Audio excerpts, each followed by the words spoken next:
What's going on, everybody? Welcome to the latest episode of the Sports Betting Edge podcast brought to you by OddsJam.com. I am your host, Anthony Servino. Follow me on Twitter at The Real NFL Guru. Follow the show at OddsJam. We can be found at all of the top social media and podcast platforms. And with me today, we have Randall Knack at Randall K Bets on social media. Randall, what's going on?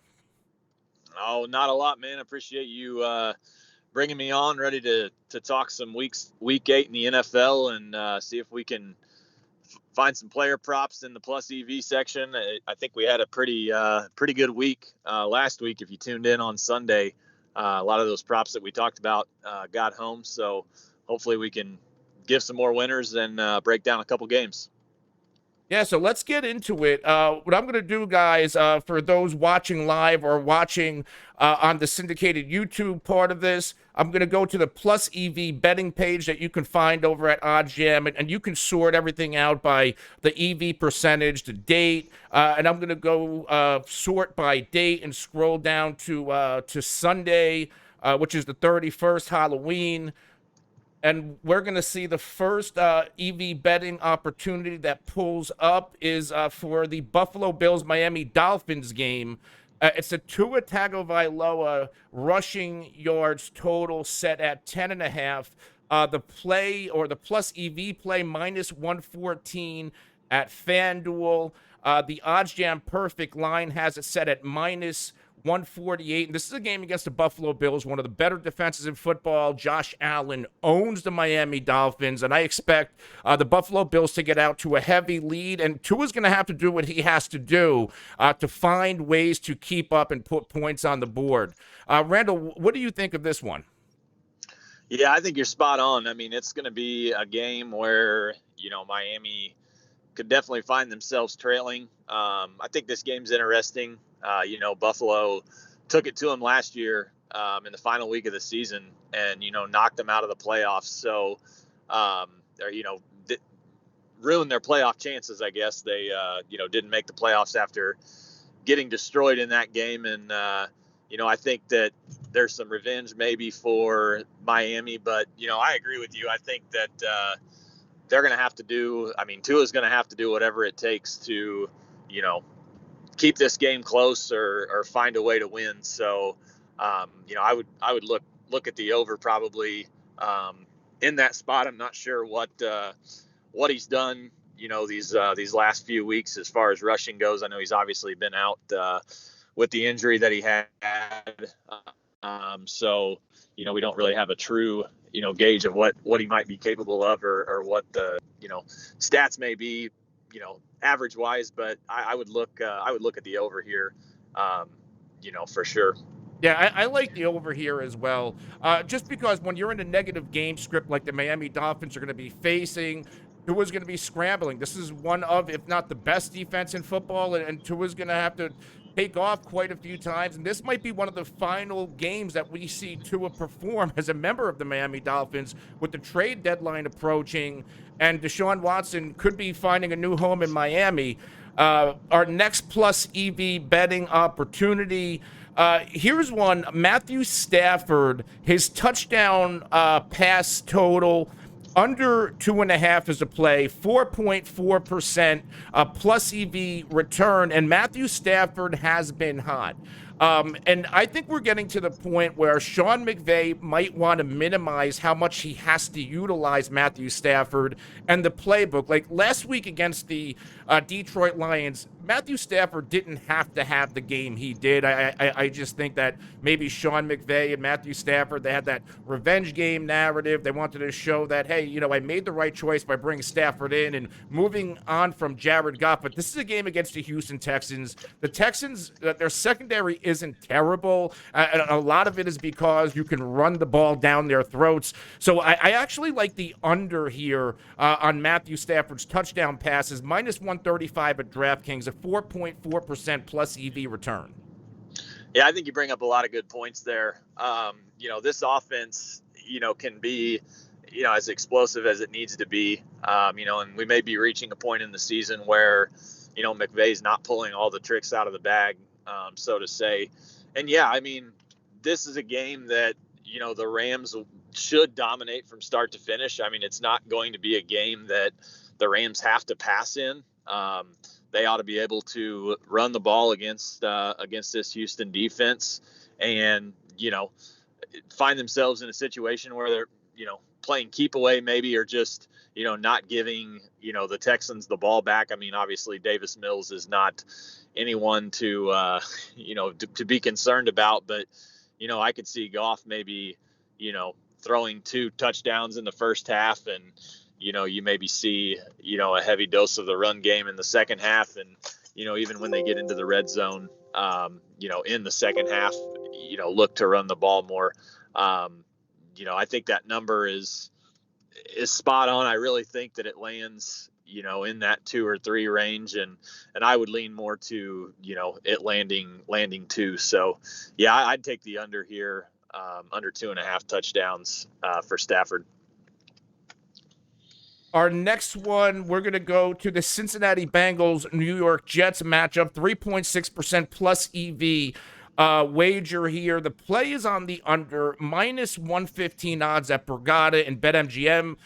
They share odds, those two sports books. The OddsJam Perfect Line, which is from Pinnacle, the sharpest sports book in the world. This is set at minus 145, and it's Uzoma's total receptions, and it's set at minus 2.5.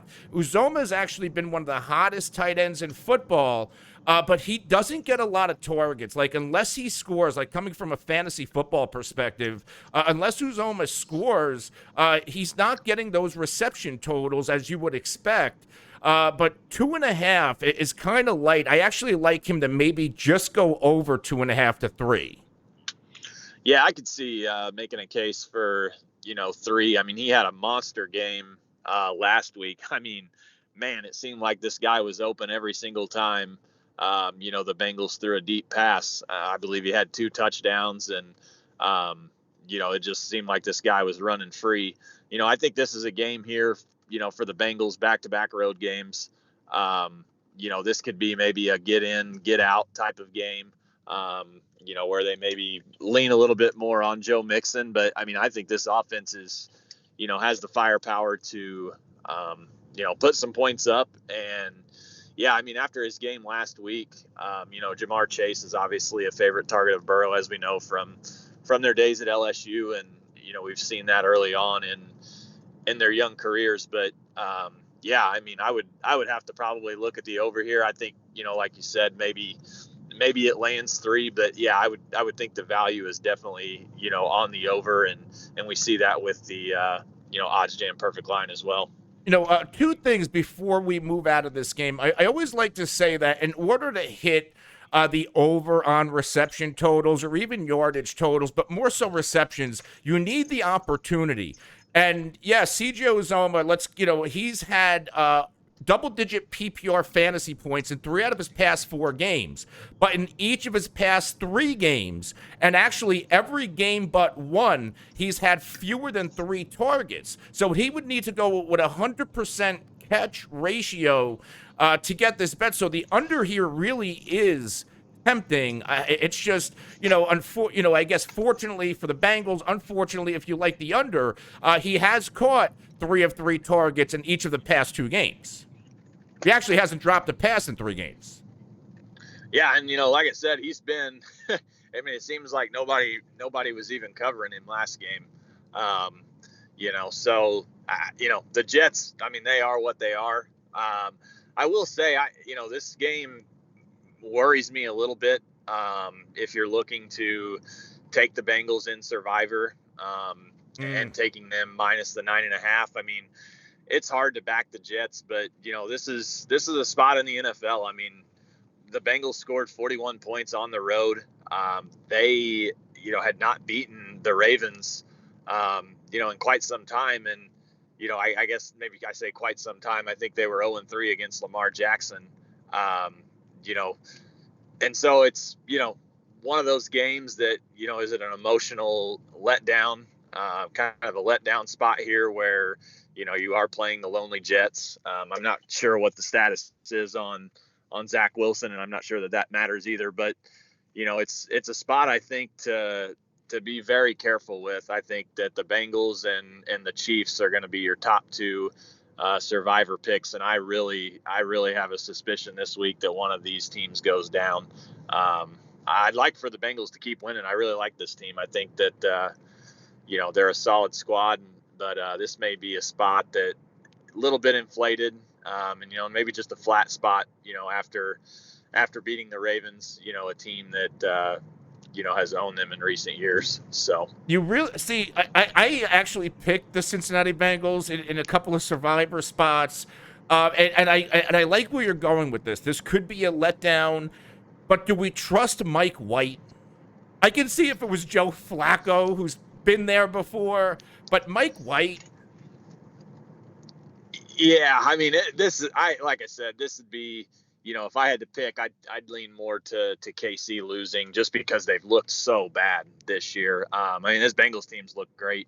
But yeah, no, in Survivor, they've just got to win the game. So, maybe the Bengals struggle and, win by 3 or 4. But, just to throw that out there, those popular, you're in a spot now in Survivor where it gets tough.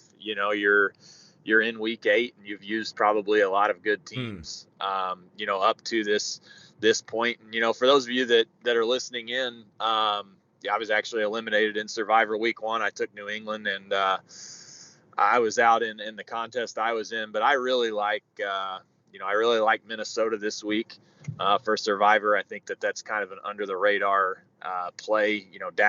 Dak's status is kind of up in the air, but even It's not with looking Dak, good. It isn't. And, I like Minnesota, even if he does play and, kind of another under the radar game, if you're trying to look for something that, you don't want to take one of those top favorites if you wanted to save Cincinnati or KC.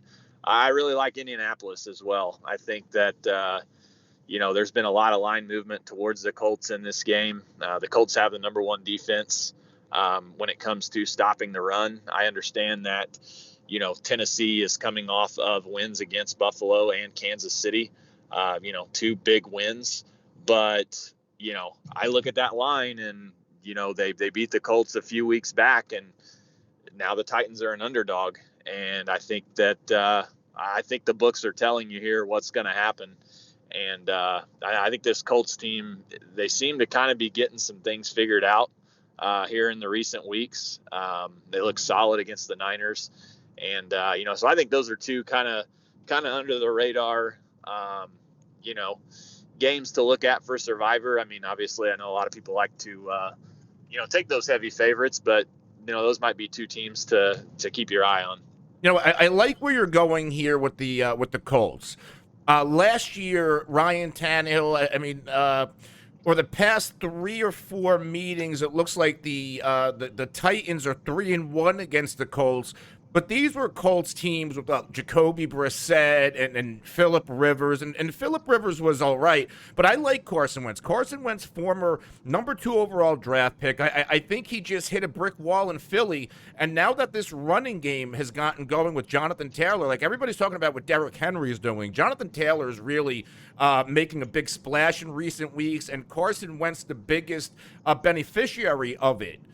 Because it's no longer like in Philly, Doug Peterson put it all on Wentz. Now it's all on Jonathan Taylor, and Wentz can just pick the defense apart. So I do think this is a nice spot for a Colts win. Yeah, I agree. Jonathan Taylor, I don't know if underrated is the right word, but I mean, he's been solid. And, the favorite actually, in this Titans Colts matchup, the last 9 meetings, the team that was favored was 8-1. I'm not a big guy of, back a trend, but, in seeing that, that kind of makes your case for the Colts a little bit in this spot. And, there's some definite revenge. The Colts lose this game and it's going to be hard to make up some ground here against the Titans in that, in that division. They win this game and, I think, you've got a 2-horse race and I really do. I think this Colts team is really the best team in that division. Maybe not right now, but I think we're starting to see what they're capable of. And Jonathan Taylor has, he's been amazing here. So, like I said, Colts Colts definitely will be on my card come Sunday. Unfortunately, you could have had the Colts +1 on the opener, and now it looks like you've got to lay 2.5. But I don't think it matters in this game. Now, before we get into some more EV betting opportunities, you brought up the Kansas City Chiefs, Monday Night Football, possibly losing to the New York Giants. And maybe last year, right now the Kansas City Chiefs at home, they're favored, at the OddsJam perfect line, -417. This would have been closer to -800 in years past. This tells me that the Giants have a realistic shot. You can get the Giants at a lot of books at +375, and I don't think it's crazy to bet the New York Giants. I agree. I've been a huge fan of the Giants this year. I'm a little higher on them than I think most are. I think that this Chiefs team, I think everybody just keeps waiting for, when are we going to get that game where the Chiefs just, absolutely explode. And I'm not sure that they're capable. I don't think it's happening this year. I don't either. This offensive line is new. There's no cohesion there. Mahomes is, running for his life. He's making some silly decisions and trying to do too much. I do. I think the Giants are definitely alive in this game. And here's the thing: if the Giants can, find a way to win this game, and the Dallas loses to Minnesota, the race gets a little bit tighter in that division. There's still going to be a long way to go for the Giants, but they kind of tighten it back up a little bit because it definitely looks like Dallas is set to run away with the NFC East right now. So, Giants +375, I think it has some good value for sure. If you're looking for an upset this week. Yeah, and the Giants getting a little bit of help back. Sterling Shepard and it looks like Kadarius Toney. They were both limited at Friday's practice, which is actually pretty much an upgrade for them, and that makes them available for Monday night. Unfortunately, Galladay and Barkley, they're pretty much in the same situation. They're sidelined. They're off to the side working for trainers, so I don't expect either of those two players to suit up. But getting Toney, who you could do a lot with Kadarius Toney, Sterling Shepard, he's a target vacuum from Daniel Jones, and we know this Chiefs defense is bad.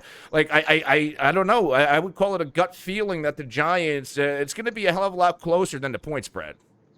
Yeah, no, absolutely. I think I'll definitely I'll be on the 9.5, 10, whatever that line is. I know it was around 9.5 last I checked. I'd definitely be taking the points and maybe a little money line sprinkle. Like you said, this Chiefs defense is historically bad.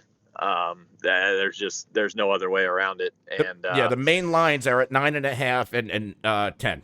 You're right. Yeah. So that's and that's another number. I've talked about this before. On the show, it's a teaser number. 6.5 and, or even 7, on that tease of 9.5, you get the Chiefs down to that 2.5 number, and all they've got to do is win by a field goal. I've got to imagine the Chiefs will be in a lot of last leg money line parlays for the ones that do stay alive, and they'll be a popular teaser team. And that's always something I look for when looking at games. Same with the Bengals, laying 9.5 at New York, like we talked about earlier. Let's go back to the plus EV screen, and here we go. Here's an interesting one that just popped up.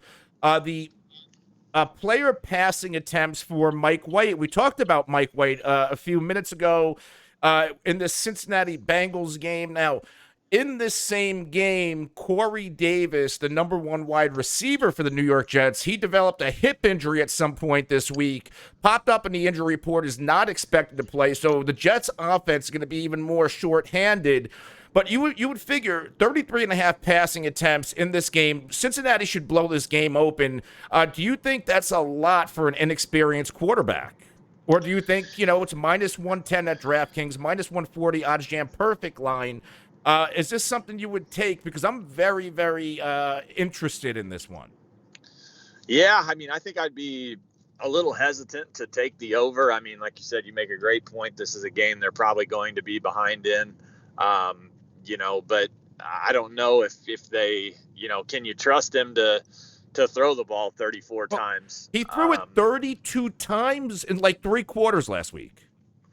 Well, then, yeah, I mean, in saying that, yeah, I mean, it may be worth a look. Now, I mean, that was, a game where, I mean, they were trailing big time, against New England. I'm not sure. Like I said, I really think that this Bengals Jets game is a lot closer than what people might think, and he may not have to throw it that many times.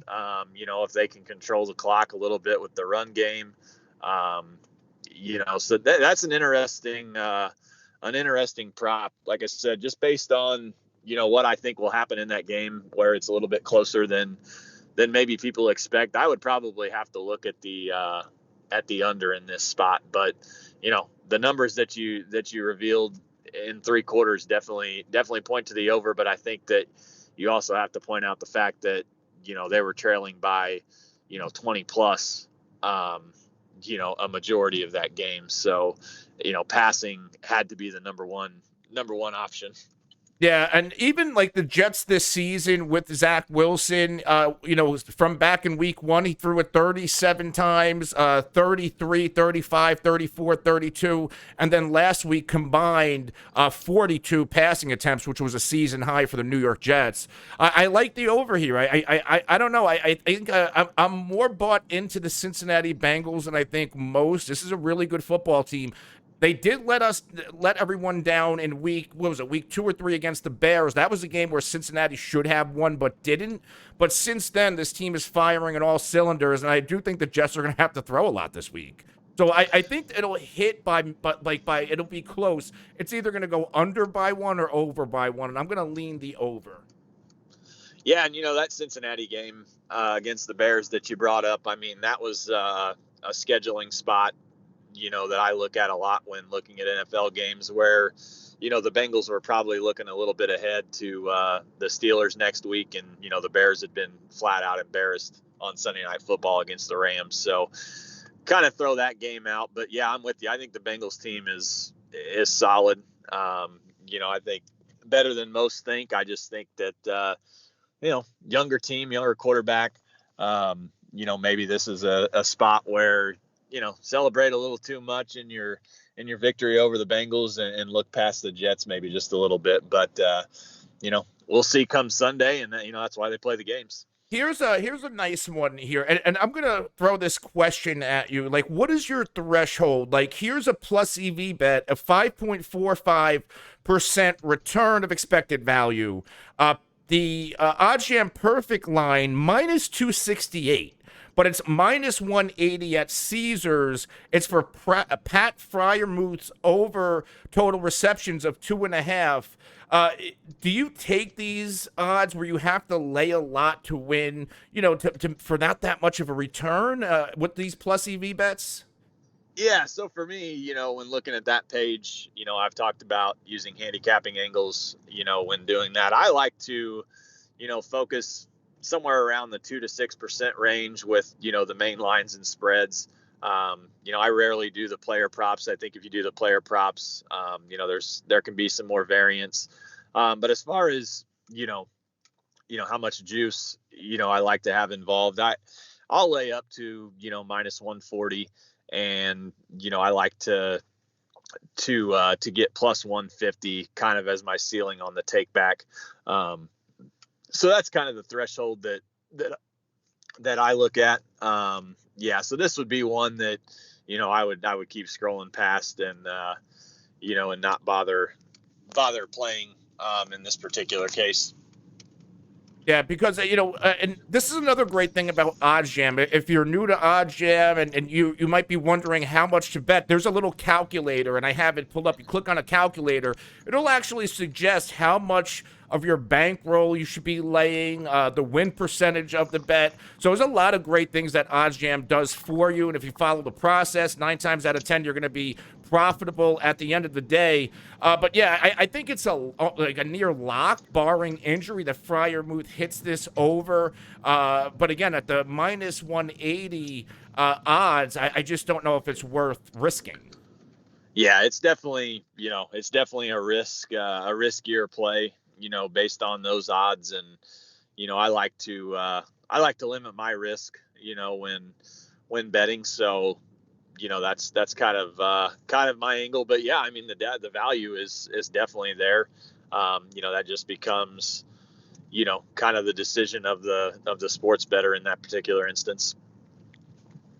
Here's one that I really like, and I really like it because this guy just has not shown up for the Carolina Panthers despite his lasting rapport with Sam Darnold. It's Robbie Anderson's total receptions under 4.5. I actually like these odds a lot. Minus 122 at FanDuel. I think this should be higher because Robbie Anderson's getting a ton of targets. He's just not catching the football, whether it's Anderson's fault, whether it's Sam Darnold's fault. The perfect line is minus 159. It's a 4.35% plus EV return. I'm all over this one, despite the fact that Robbie's getting peppered with targets. He's just not doing anything this season. It's almost ridiculous. Yeah, it is. And I mean, he's getting the targets, but DJ Moore really seems to be kind of the go-to. I guess when you look at fantasy, I have DJ Moore on my fantasy team, and it seems like he's putting points up, week in and week out. But man, I watched that Vikings game, and I mean, the number of drops that Anderson had, just in the short time that I had it on near the end of the game. And I mean, he wasn't the only one dropping passes, but just, obviously they have that, prior connection, and, it was, amazing to see him drop, a few passes, there on the couple of drives, there towards the end of the game. So yeah, I'd have to lean to the under here with you on that one. And, this is a game, against Atlanta. I don't know that it's going to be, I don't see Atlanta blowing them out, in a game that, there has to be a lot of passing. So yeah, I would look at the under here. I think this could be a solid play to the under on the actual game itself as well. I'm not sure what that total is, but I could see this being a low scoring game. Oh yeah. And in a low scoring game, not a lot of scoring. There's probably not going to be a lot of offense. So yeah, I would look at the under there on receptions for sure. Yeah, the point total for this game is the main line 46.5 and 47. Man, that seems very high. Right?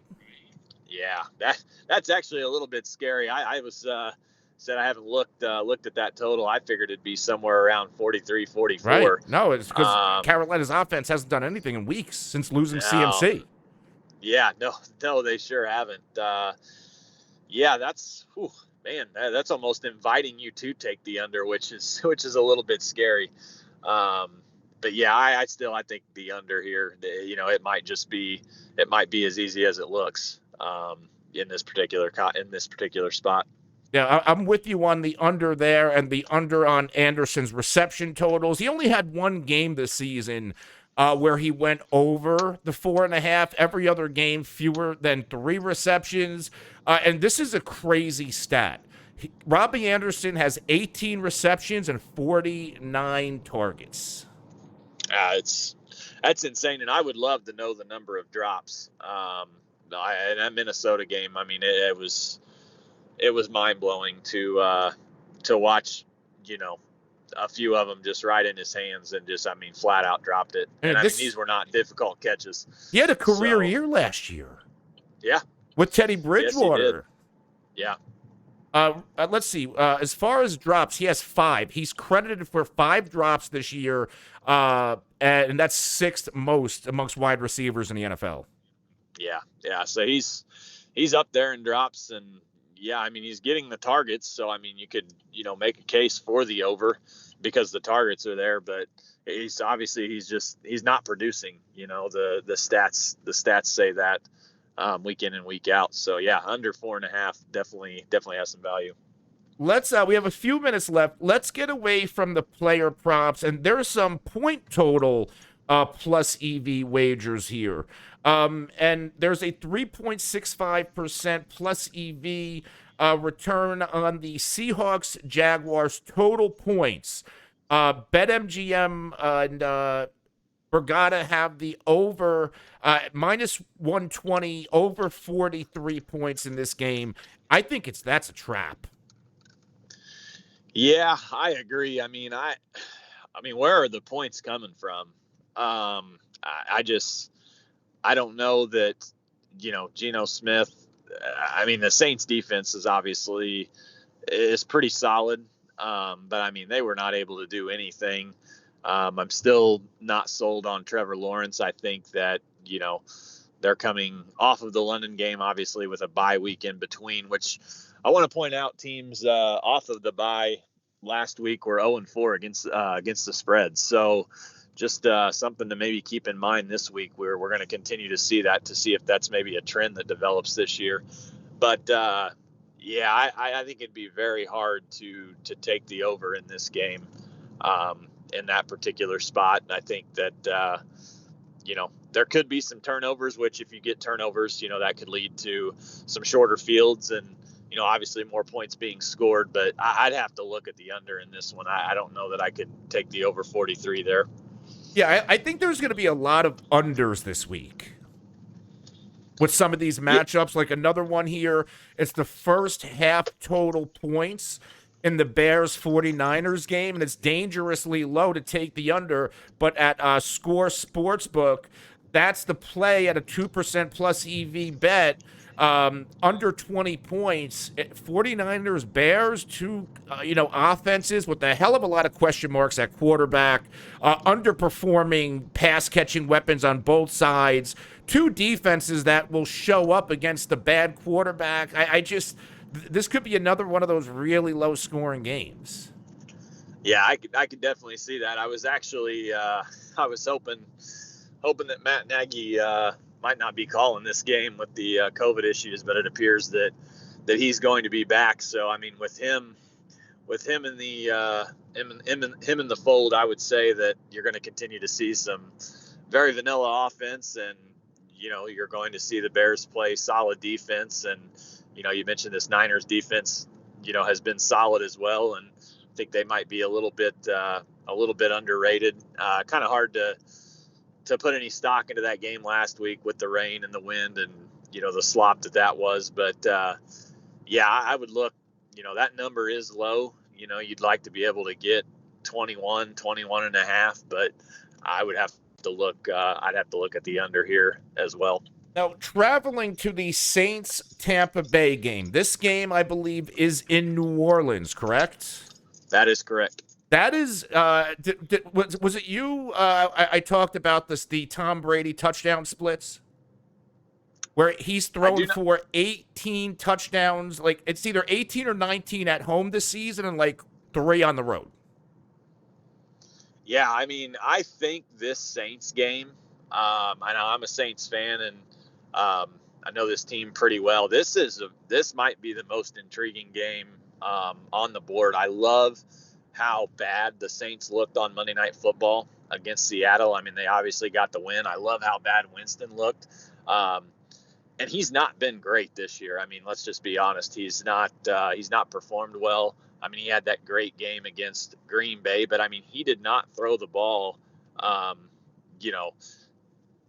over the yard, and really hasn't in any game this year. But I think this Tampa Bay team, there's a little revenge on the Saints mind in this spot from being knocked out by Tampa in the playoffs last year. And this is one of those 425 games that I always like to look for. Tampa Bay minus 6.5. Who's not teasing them? Who's not throwing them into a money line parlay? And I think the Saints are live in this game. I'm going to be all over the Saints plus the points. The narrative is Winston, sucks, and that may be the case. It's hard to make a case that he is good.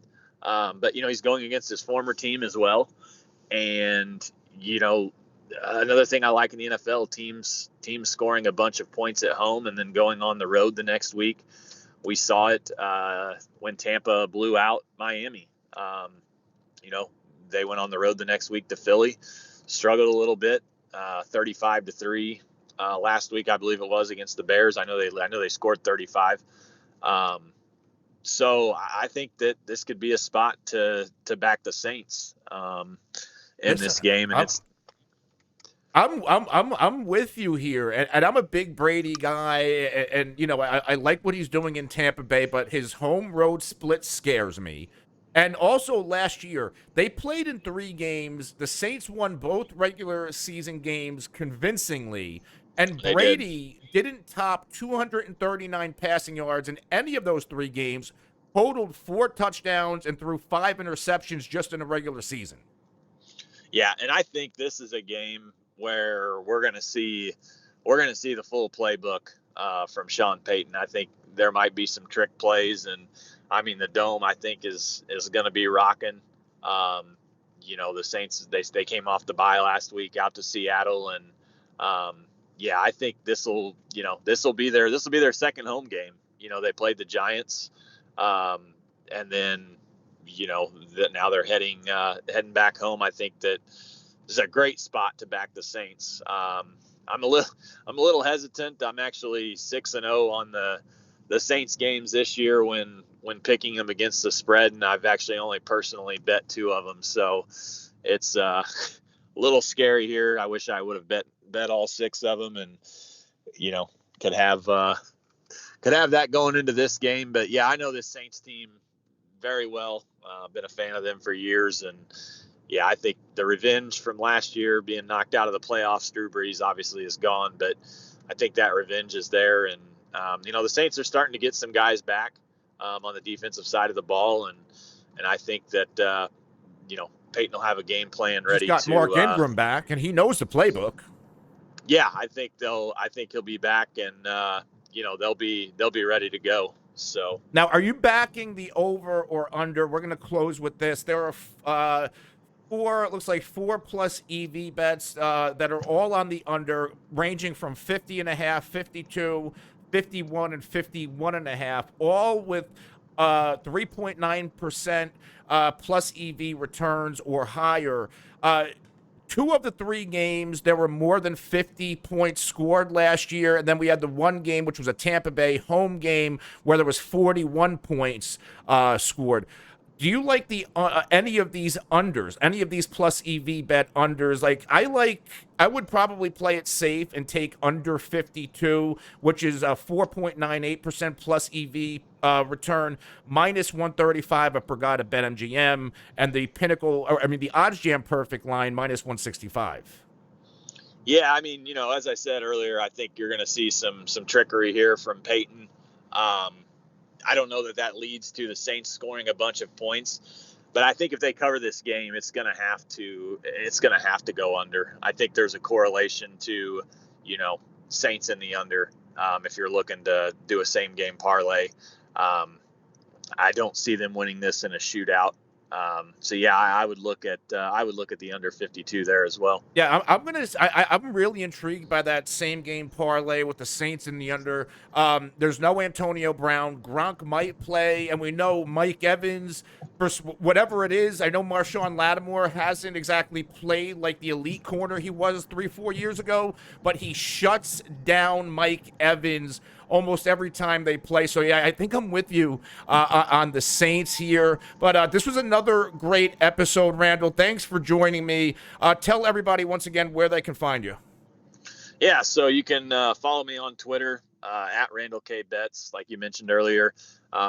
We've been doing some giveaways here with OddsJam every single day. We've got Favorite Friday going on right now as we record this, where I've put together a parlay of some favorites in the NBA, not necessarily on the money line, but more looking at some alternate totals. And we've just been trying to hit some parlays. We've hit a couple. We missed the last 2 by a half a goal and by a point.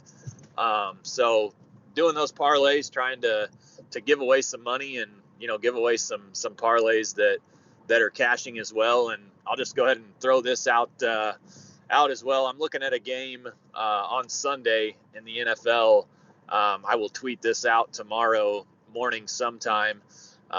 Basically, what we're going to do is for every retweet that we get, I am going to bet this game for $2.50. So if we get 200 retweets, 200 times 250, that's going to be my bet on my favorite play of the week in the NFL. And then one random person who retweets that will win the stake. So, or I'm sorry, not the stake. We'll win the the return. So yeah, whatever the payout is, we're not going to give the stake away, but whatever the payout is, that'll be what the winner will get. So it'll be a good way to potentially get in on some free money, and it'll be a game that if you don't want to bet and just take your chances with riding out the contest, you can do that. So stay tuned for that. Like I said, I've talked about that game already just on this show, so stay tuned for that, and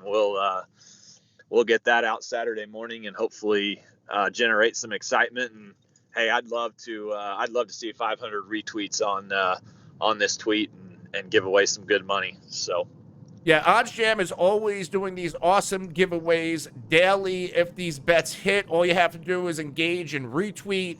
And if you are listening right now on Twitch, feel free, we're live, ask questions. We'll be happy to answer them live on the show. Hit the subscribe button. If you're watching on YouTube, if you heard anything you like, hit the like button, hit the subscribe button, hit the notification icon so you can be notified anytime OddsJam drops new content. All of these engagements, they trigger the algorithm to help OddsJam grow as a whole. But that'll do it for today's edition of the Sports Betting Edge podcast. For Randall Knack, I'm Anthony Servino. Good luck on your Week 8 NFL bets, and we'll see you next time.